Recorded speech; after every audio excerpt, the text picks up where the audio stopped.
Upwitty Nerdigans, this is the one and only Packer Girl 89 of Nerdigans Inc. and anime and manga contributor to Bounding into Comics. And, well, of course it was bound to happen, but I was really hoping it was going to be after the anime Dark Age. But before I get into the story, let me just remind you to hit that like, share, and subscribe buttons. And because, of course, this channel, let alone this video, are not sponsored. If you love what we're doing and want to help keep this operation alive and kicking so we can keep bringing you more anime and manga content, whether it be live reactions, which we'll be having for One Punch Man as soon as the chapter is up, or news and analysis like this video, feel free to hit up our Cash App and PayPal links are in the description box below, as well as the link to the content that we will be discussing up in here.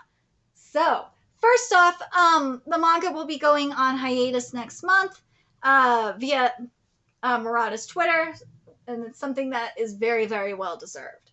He's been working his ass off.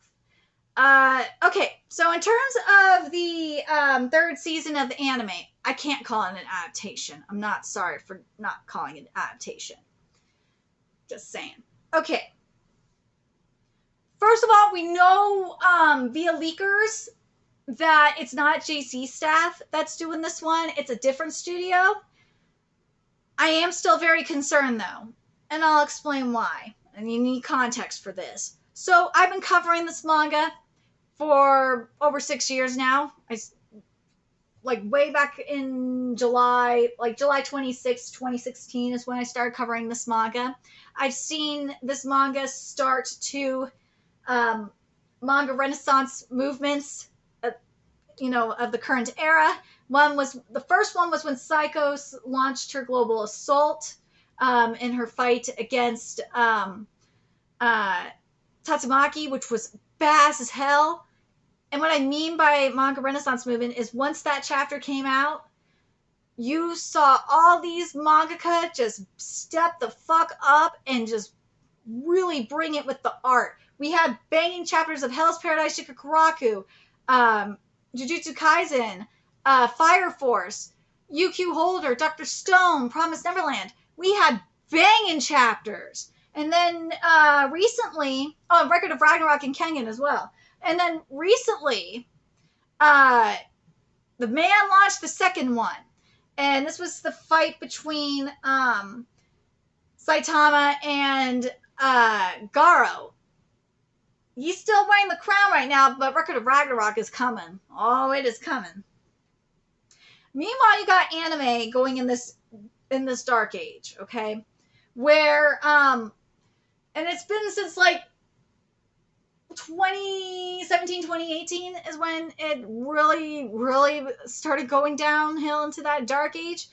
The best way to describe it is literally when you see all these animes becoming so corporate and industrialized. And how I like to call it is, the episode of SpongeBob where he turns normal and how he loses all his edges, his holes, his personality, and everything like that. That's what this is. It's the normalization of anime. That's what's going on here, especially when it comes to manga to anime adaptations. So the best example of this that I could, especially recently, is with Made in Abyss. Season 1 of Made in Abyss, perfection. It is what a manga to anime adaptation is supposed to look like. Take the manga, be the blueprint,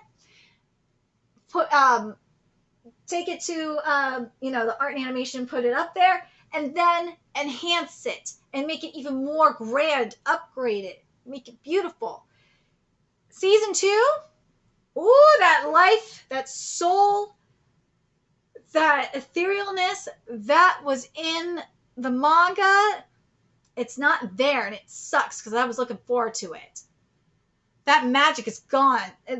The personality, the soul, the life, it's gone. Meanwhile, with manga, it's like the complete opposite. You see more life and personality come through. It's very interesting. Another example of this, and by the way, it's Made in Abyss. If you fuck up Made in Abyss, you know you're in a Dark Age. The other thing is that was what I covered this with what's going on with Chainsaw Man, and hell, even Vinland Saga to an extent, these motherfuckers, oh god, the whole thing with Villain Saga really pisses me off. But I gotta talk about, this is more so applies for Chainsaw Man than anything else. These motherfuckers seriously brag that they are taking, in terms, a realistic, practically live action approach with the adaptation of Chainsaw Man, which the art for Chainsaw Man is surrealistic, abstract, and avant-garde. And what do you get when you do that? You're sucking the soul out of it, the life out of it. It's the personality of it. It's gone. And god damn it, I'm glad I'm not the only one that noticed it. And with Murata, I'm scared. Unless he pulls like what we saw with Aimato, with Kimono Jihen, which is cracking the whip, what we're seeing with Kubo doing with Bleach, 1,000-Year Blood War, with aka cracking the whip.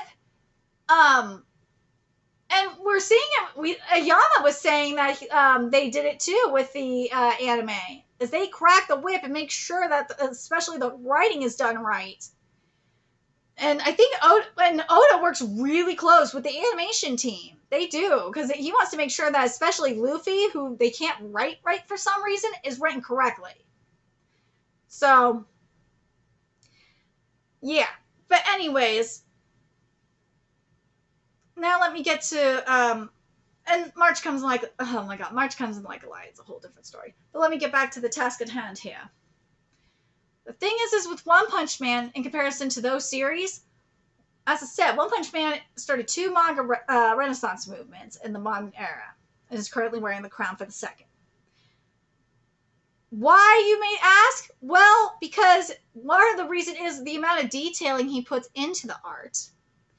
Like, in terms of line work on the bodies, for the anatomical art, the detailing on the clothes, so like it feels like you can touch them. The environments are extremely detailed, so it feels like you can just like step into the panel and feel like you're part of it. Like the way that Murata and a lot of these mangaka have really stepped on their art, it really feels like you can completely immerse yourself into their world. Especially Murata is a great example of it. He's the best example of it. The problem is with anime right now, anime has lost that spark. They don't have that ability to help, at least for me anyway, help you get immersed into that series anymore. Because it's so flat. It's the weirdest thing. But anyways. Now let's get to this teaser here. So I saw this on my Twitter in response to this, and I couldn't believe it. Because as soon as I saw it, I was like, yeah, I can't unsee it. So the visual that came out was drawn by Chikashi Kubota, who was in charge of the character designs for the first and second seasons. And what Anime AJ said was that you could tell that Kubota's been drawing a lot of Dragon Ball lately. I can't unsee it. I can't unsee it. And with Dragon Ball, because I've been covering Dragon Ball Super for the longest time now, with Dragon Ball, the art in there is a little bit more, especially when comparing it to One Punch Man, Dragon Ball art is a lot, well, it's obviously less detailed, it's a little bit more clunky, and where One Punch Man is more so closer to, like, yeah, you have some avant-garde stuff up in there, but, like, that One Punch Man's more closer to, like, more of a photorealism kind of thing. It's, like, avant-garde meets photorealism, whereas Dragon Ball is more, it's hard to describe with Dragon Ball. Dragon Ball is not photorealism, and it's not surrealistic either. It's, like, somewhere in between. It's just the art it's so different. It doesn't work. I don't know. It's just hard to describe it. But I'm looking at this visual, and I kept wondering, something going on with Garo's design. It just don't look right. It's mainly in the face. It's driving me nuts. And then I figured it out. It's the jawline. That jawline is throwing everything off. I think everything, because of his head being bent, I'm fine on like the neck to the head connection and all that. It's just that jawline is off. It is. Because it just goes when there's a little bit more of like an angular thing going on with his jawline. And the hair is actually okay. I'm not too, because it's in profile, he could get away with it a little bit. In terms of like the width and the amount of hair he has, because he has a lot of hair up in his head. I kind of wish there was more line work in that hair though, because even though it's in profile, I really wish there was more to like separate it so it looks more, it looks better. It really looks weird. It still looks very hair helmety to me because of how it's not broken up enough. If that makes sense. Yeah, that's what it is. It's not broken up enough. Like the front part, I'm fine with. It's the back where it's not broken up enough. That's where I'm having the problem. Now, with the bodies, with the outfits, the most part, they are okay. I wish there was just more detailing in the clothes themselves. Because something that Murata has done, he has really, when I say photorealism, I mean photorealism. He really goes for it on these outfits too. Like they are fitting these characters like gloves. Period. This is not. This still looks like it's something in a cartoon. It really is not giving me what it needs to give. Is it like wah wah? Like really bad? No, it's just, it needs a little bit more. It does. I wish there was a little bit more shading in the face too, especially for Garo. It's weird because you have this shine going on Saitama's head. Why isn't there more like sinisterness for Garo's face? That's really a really bizarre choice. You could have done something extremely ominous. And then in the background, you could have had like the aura like shape into like, well, if it's going to go into the, if we're going to see like Arichi, like have Arichi or something, unless that's supposed to be God in the background. If that's supposed to be God in the background, okay, you might get away with this. I love the background. It gives me life. I wish the background was doing a little bit more. But the only reason why I would give it a pass, if that is supposed to be God, and this is the start of when, you know, God really is starting to play around, okay, I can give you a pass for that. Because that would be some really shit metaphorical art going on here. Because I'm just looking at, like, the pattern here in the back. And it makes me wonder if this is supposed to represent God, or if it's represent, like, if that's supposed to represent the monsters within Garo and Saitama. And if that's the case, and I'm going to still say it anyway, there still needs to be more shading there should have been more shading over Garo's face to give it like this ominous look.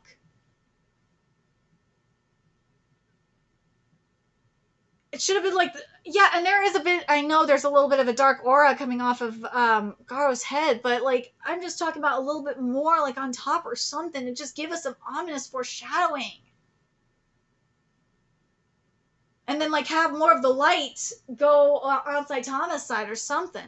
Because poor Garo barely got anything to like really foreshadow what's to come. That is the problem I'm having. If this is Dragon Ball, if this is going to go in a Dragon Ball art way, I would be very concerned. I would. Oh, God. Murata, you better be cracking the whip up in there. I swear, if he is not cracking the whip up in that art and animation room, I'm not going to watch it. No way. Unless I hear otherwise, I'm not watching this. Unless there is enough donations for it, you will not catch me watching this. Hell no. Or it's either that, or unless my editor wants me to watch it, or like review it, then I have to. I really hope that I'm not gonna have to torture myself with this. Hopefully, by the time this comes out, I will still be around too, because we don't know how shit is gonna go financially. But anyways, right now it's like up in the air. It might be in panic mode soon. Oh god, I hope they're not in panic mode. But anyways, let me know your thoughts in the comment section below. What you guys think of this visual? What do you guys think of One Punch Man getting a third season? In terms of studios, people are saying Bones. Fuck no! I do not want Bones touching. Mappa better not touch this at all. Mappa and Whip better not touch this shit. Because those studios are assholes. I know Whip is part of Mappa now. No, they will bastardize this shit. Period. I mean, we just covered how the director and series and the scriptwriter for Villain Saga basically told said in front of Makoto in an interview that they basically bastardized a series. I just was so shocked that they bragged about this. I was surprised that Makoto didn't punch him in the face. So there's other reasons why I don't like Wit. I don't like what Wit did to Ancient Magus Bride. I don't like what Mappa does to series. Mappa bastardizes everything they touch. Okay? They do. If you're a Mappa, if you do not think so, if you don't believe me, go look it up. Okay? You can see what they've done to Kakiguri. Kakiguri Twin looks like shit, and it is completely a bastardization of it. Jujutsu Kaisen, the director, admitted for doing an interpretation. They are not afraid to admit this shit. And then we found out what went down with what's going down with the art and animation for Chainsaw Man. That they're saying, fuck your abstract and surreal art. We're gonna do live action / realism because it's cheaper. They didn't say because it's cheaper, but I know it's because it's cheaper. I do not want them touching this. Motherfuckers are gonna say, but it's Mappa. No, motherfucker, I have been to Mappa industry panels. I've been to like 3 now, technically, because of the virtual panels. But these motherfuckers don't give a shit. They will ruin properties. They do not care. You can tell me all this shit all you want, but if you read their manga counterparts, you will understand that they like suck the soul and personalities out of series. They don't give a fuck. And they treat their animators like shit as well. But then people are talking about Bones. Fuck no. I do not want Bones touching this either. Reason why? Bones does not put details in their anime. I will give you an example. My Hero Academia is the best example of this. There are certain parts of My Hero Academia where Horikoshi goes all in on line work and details. Guess who doesn't do that? Bones doesn't do that. And this is back in even as far back as season 2 when I covered it. They do not put detailing in there. Nope.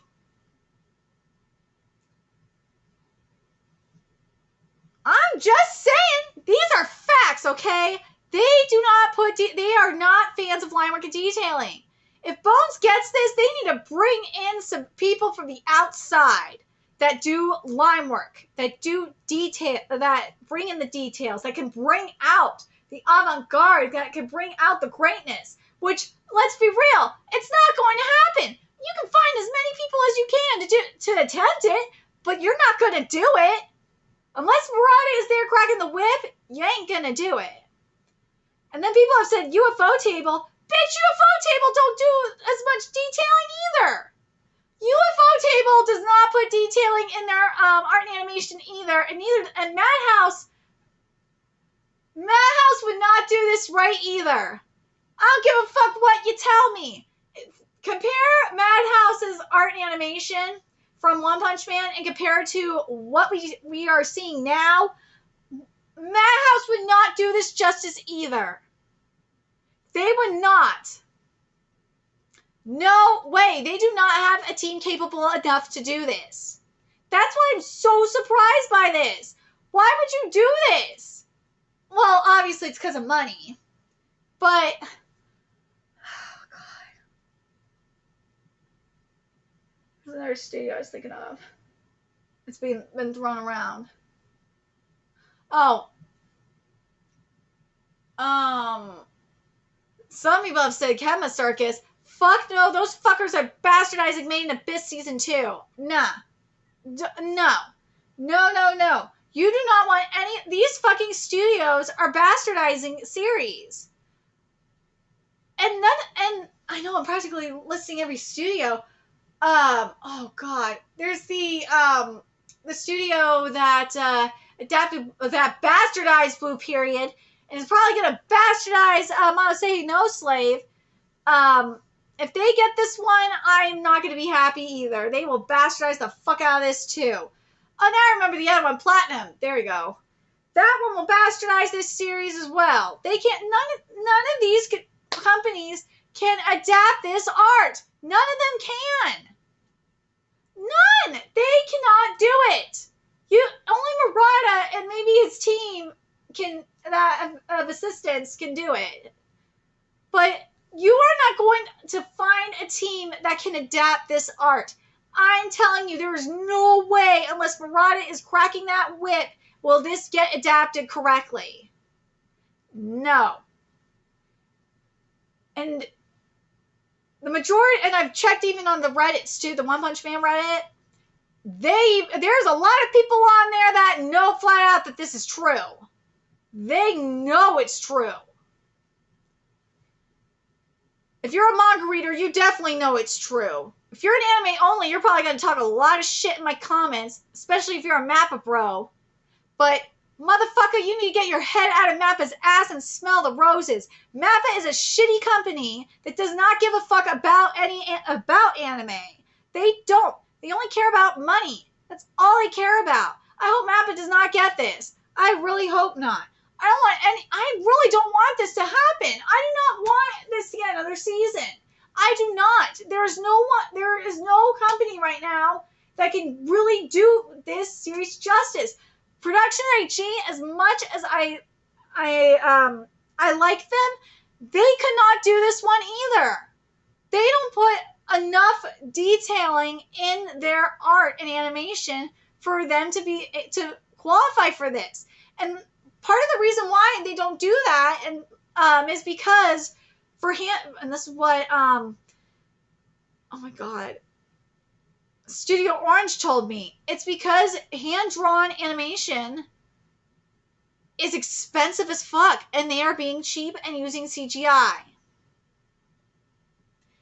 That's good. That's the problem. So if you see CGI up in One Punch Man because the studio is cheap, yeah. But I will say this, in terms of movement, if they do what Studio Orange did with Oseki no Kuni and do like some rotoscoping and shit, then you'll have something there. But I'm very concerned. I'm really concerned. Yeah, A1, nah. They would not none of these motherfuckers can capture this style. None. You know what? There might be one. The one that might be the closest is if you get the team from March Comes In Like a Lion. And maybe, you know what? If you get the hand-drawn animators from Made in Abyss and bring them together with the March Comes In Like a Lion team, then you might have something there. That I could see maybe getting close. But right now, I don't know. Let me know your thoughts in the comment section below what you guys think. I know a lot of you guys are excited for season 3 of One Punch Man. I am not looking forward to seeing more bastardization of beautiful art. I already have seen it with Main Abyss, already pissed me off. Saint Seiya is getting completely bastardized. It's beyond bastardized. Then, Record of Ragnarok is already beyond bastardized. I really hope the saturation bubble pops soon. Please, just pop already so we can actually get good quality anime again. Sammy Dark Age is killing me. Let me know your thoughts in the comment section below, and remember to like, comment, share, and subscribe to Nerdigans Inc. Love what we're doing. I want to help keep this channel alive and kicking so I can keep bringing you more One Punch Man content. A few ways you could do that: donate to our Cash App, PayPal, Patreon, purchase something off our Amazon wishlist. All is in the description box below. Also, make sure you follow us on Twitter, Twitch, Discord, friend us on PlayStation Network. That's in the description box below as well. Till next time, Nerdigans, I will be seeing you later. Bye.